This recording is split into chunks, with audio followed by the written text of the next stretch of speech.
தவக்காலம் 13ஆம் நாள். இன்றைய செயல் விவிலியம் வாசிப்போம். பைபிள் படிங்க. பைபிள் படிக்காமல் இருப்பது இயேசுவை அறியாமல் இருப்பது. திருச்சபை என்ன சொல்லுதுன்னா, ignorance of Bible is ignorance of Christ. பைபிளை தெரியாம இருப்பது இயேசுவை அறியாமல் இருப்பது. பைபிளை படிக்கலனா ஆண்டவருடைய மனசை நாம் அறிந்து கொள்ள முடியாது, அவர் சிந்தனையை நம்ம அறிந்து கொள்ள முடியாது. அவர் சிந்தனையை அறிந்து கொள்ள முடியலனா நம்ம இன்னைக்கு என்ன செய்யணுமோ அதை செய்ய முடியாது. எனவே இயேசுவை அறிய வேண்டும் என்றால் நீங்கள் பைபிள் படிக்கணும். தவ காலத்துல குறிப்பா இன்றைக்கு குறைந்தது ஒரு அதிகாரமாவது படிங்க. இன்னைக்கு ஒரு நாள் படிச்சீங்கன்னா அது வழக்கமா மாறும். இன்னொன்னு சொல்ற பாருங்க, சாட்சியா சொல்றேன், யாரெல்லாம் ரெகுலரா படிக்கிறாங்களோ பைபிள், அவங்க வாழ்க்கையில் வெற்றியா தான் இருப்பாங்க.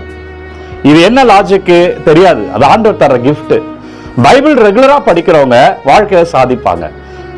நீங்க டெஸ்ட் பண்ணி பாருங்க. உங்க லைஃப்ல டெய்லி ஒரு அதிகாரம் உங்களுக்கு புரியுதோ புரியல, சில நேரங்கள் பைபிளையும் புரியாது, அது இறை ஞானம் தானே, அவர் வெளிப்படுத்துவார். எனவே பைபிளை படிச்சு பாருங்களேன். தினந்தோறும் பைபிள் படிங்க.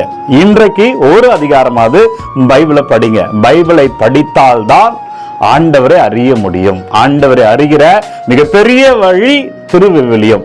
பைபிள் படிப்போம். அது இன்றைய செயல். நாளை வேறு ஒரு செயலோடு உங்களை சந்திக்கிறேன். God bless you. Take care.